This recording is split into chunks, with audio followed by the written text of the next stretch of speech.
Se o Bolsonaro tivesse feito isso, Imagina. se ele fizesse feito tudo isso que você acabou de falar, como estaríamos agora? Não, a gente estaria maravilhoso, mas eu acho que o Bolsonaro não precisava nem ter feito tudo isso. Se o Bolsonaro tivesse feito uma coisa só uma. Isso aqui é como se assim, ah, pô, tem uma Ferrari aqui, né, que seriam essas 5 reformas maravilhosas, ó, beleza. Eu nem preciso da Ferrari. Se o Bolsonaro tivesse sido um Uno Mille, bom, aqueles que sobe ladeira, tava ótimo. Ele tinha que fazer uma coisa. Se ele colocasse um PGR que processasse corrupto e 2 indicações do STF, que são prerrogativas exclusivas dele. Ah, mas o sistema, ah, mas a Rede Globo, ah, mas... Não, é ele. Se ele tivesse colocado 2 pessoas que não fossem garantistas no STF, o Brasil já era outro, mano. A gente tinha aprovado, por exemplo, prisão após julgamento de segunda instância. O Lula tava preso até hoje, bro. Não é que ele tava inelegível, ele estava preso. Indiretamente, o próprio Bolsonaro soltou o Lula.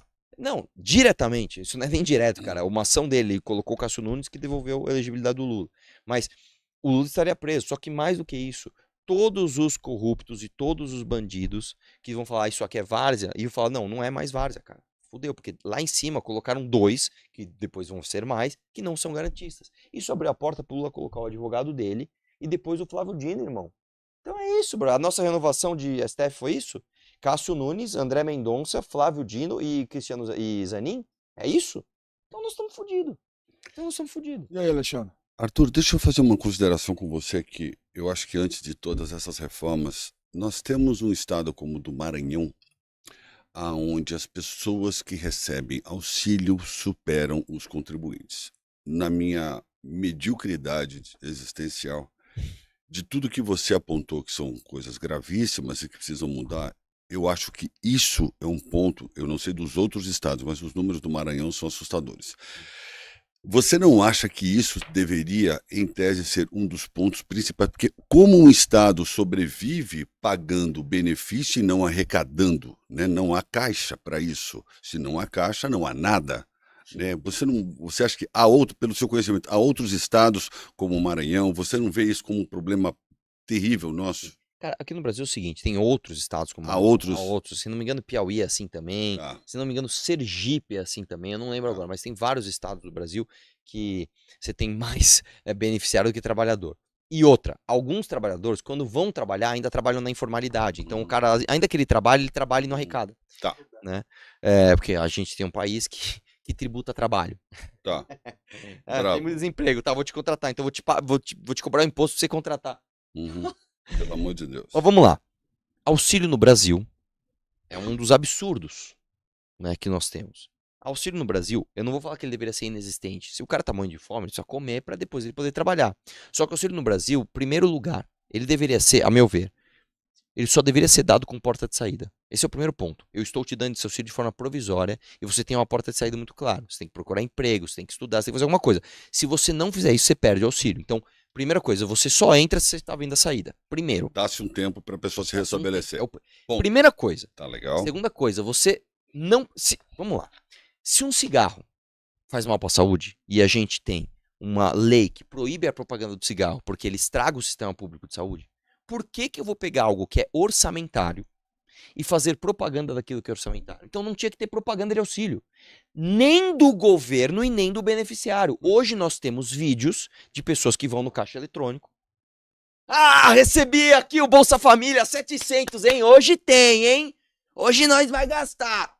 Você tem que perder. Sim. Ponto. Ah, você fez propaganda que você perdeu. Tá. Perdeu. Ah, você jogou no Tigrinho? Perdeu. Esse é outro ponto, né? Ah, você tá 7 anos recebendo, você perdeu. E vai se coçar e vai se virar, irmão. Tá.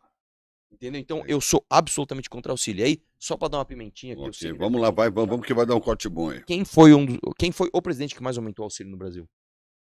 Jair Bolsonaro. Essa é outra má notícia. Teve vídeo no Nicolas, com fundo preto, falando, o Bolsonaro tá aumentando o déficit aqui, tá colocando uma PEC kamikaze pós-governo. Não teve.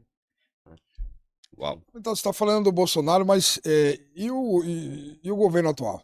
O que você acha do governo atual? O que você acha que eu acho? Eu acho que é o pior que possível. De todos os tempos? Não, de todos os tempos não. Não, porque você é um cara bem envolvido, você tá bem envolvido com tudo isso. Dizer, talvez o pior de todos os tempos seja o de 1 a 2. Aí teria que fazer uma comparação com índices, etc. Quem foi o relator dessa sua cassação? O relator foi o delegado Olim. Aí, ó, policial, gente boa ele, né?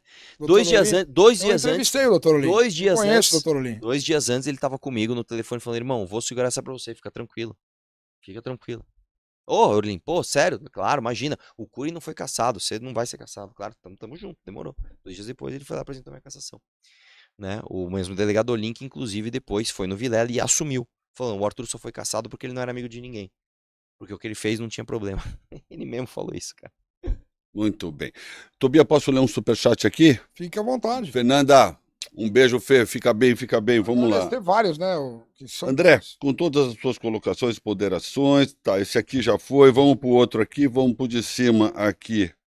André, aqui não, está repetido esse aqui, vamos pro aqui de baixo aqui. Vamos lá. Espera aqui. A idade é fogo, meu amigo, pega para todo mundo, viu? Não enxerga nada. Normal, pô. Ricardo Mitra, boa noite aos hosts e Arthur, hoje é um grande dia. Ô Madonna, hoje é um grande dia. Desculpa, tô sem óculos, não consigo.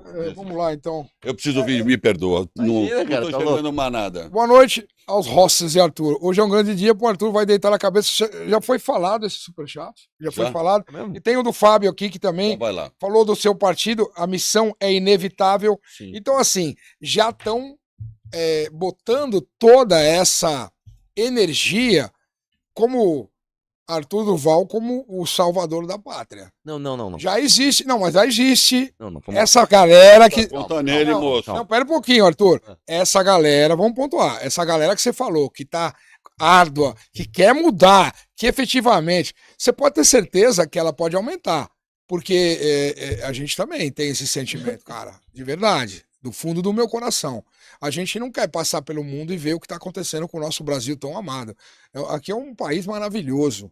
A gente não sabe por que é que acontece tudo isso, por que tanta garra, gana, dinheiro, para que tudo isso? E, cara, porra, eu tô há 35 anos na polícia, irmão. Eu conheço uma quebrada como ninguém, eu conheço uma favela como... Você não tem noção o que vive aquelas pessoas na favela.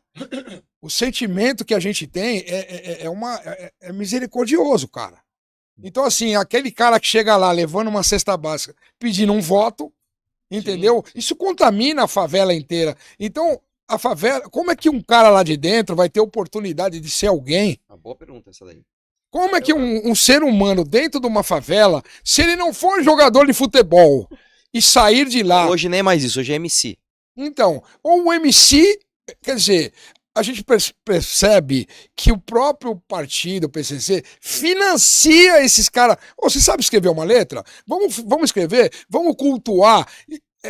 Essa parte de cultuar alguma coisa contra a sociedade de bem, a sociedade da paz, porque dentro da comunidade existem muitas pessoas de bem e muitas pessoas da paz. E quem cultua isso é o crime dentro da favela. Assim como cultuam o crime dentro da Assembleia. Sim. Então isso não é uma dubiedade, é uma coisa muito Sim, de se comparar? Primeira coisa, que você até só... Vamos lá. Eu não me vendo como salvador da paz, pelo amor de Deus, não.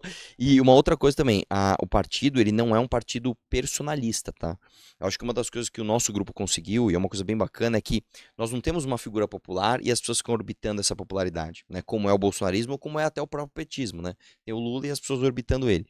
É um grupo de fato. Então, nós temos várias figuras, algumas mais populares, outras menos conhecidas, e o MBL e a missão é entendido como um grupo pequeno. Nós não somos majoritários no Brasil. Nós não somos maiores do que o PT ou que o Bolsonaro.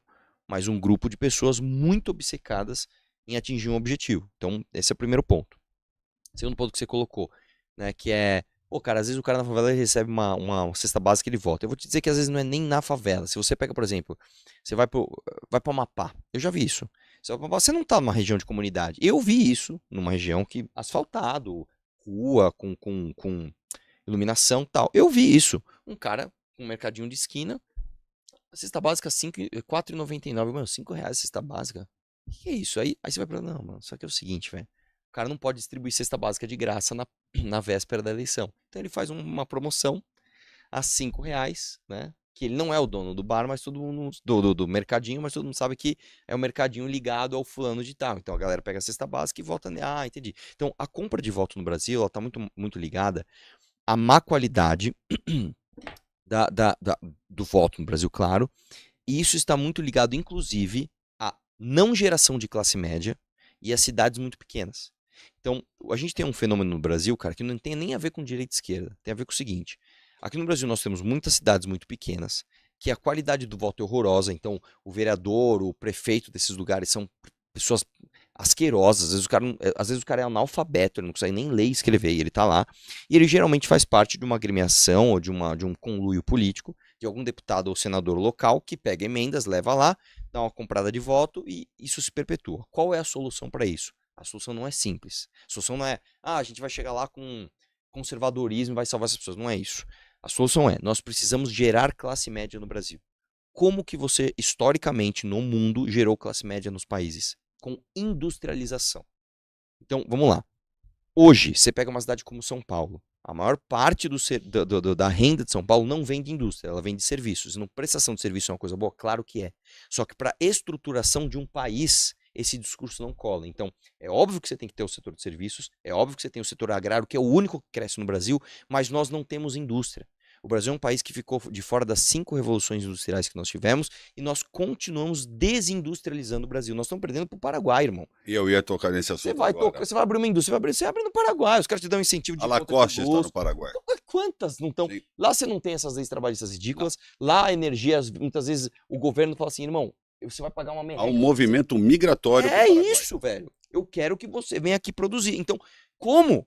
Então, nós temos que gerar indústria no Brasil. Como? Aí é uma questão mais complexa ainda. Nós temos que entender qual é o tipo de indústria que é vocacionada do Brasil. O que nós somos bons de produzir. E nós temos que acabar com algumas anomalias. Porque, por exemplo, aqui no Brasil, tudo que se faz é sempre por um benefíciozinho, uma coisa escrota. Então, vou dar um exemplo para você que até viralizou um vídeo do Marcos Lisboa maravilhoso, onde ele diz o seguinte. A gente tem a Zona Franca de Manaus. Então, vou produzir uma moto. Eu pego o minério, ponho num navio, ponho num caminhão na pior estrada do mundo, levo lá, produzo a peça da Zona Franca de Manaus, pego essa peça, ponho no caminhão, pior estrada do mundo, põe ele no navio, traz pra cá, monta em São Paulo, aliás, monta lá, fala que ela foi produzida lá, aí vende em São Paulo. Quer dizer, só de logística interna para você ir para a zona que tem isenção de imposto, você já tá com uma infraestrutura ridícula. Você tem que pôr num navio, você tem que Podia fazer isso aqui, né? Cara, pense o Brasil como um simples, todo. né? Lógico. Pense o Brasil como um todo. Irmão, vamos fazer o seguinte, vamos fazer uma super isenção de impostos durante 5 anos para quem vier produzir qualquer coisa simples aqui, para ver o que acontece. Vamos fazer experiência? Vamos, faz. Pô, eu vou dar um exemplo que se faz na China, tá? Na China, lá eles têm muitas províncias e muitas, não é província, o nome tem um nome, zona, não sei o que lá das quantas, que elas são quase autônomas, né? Não são autônomas, claro, o governo chinês é soberano, mas você tem muita liberdade para experimentar. Então o governo dirige, ele fala assim, ó, a sua província você vai fazer esse regime tributário e a sua isso durante 6 meses, vamos ver o que acontece? Porra, esse aqui tá melhor, vamos replicar o seu nesse. Pô, legal, deu certo. Vamos aplicar esses dois aqui. E aí você começa com essas experiências de curto prazo, em lugares pequenos, a entender o que dá certo e você replica isso pro país inteiro. Efeito dominó positivo. Exatamente. Então a gente tem que fazer isso. A Zona Franca de Manaus já não deu certo.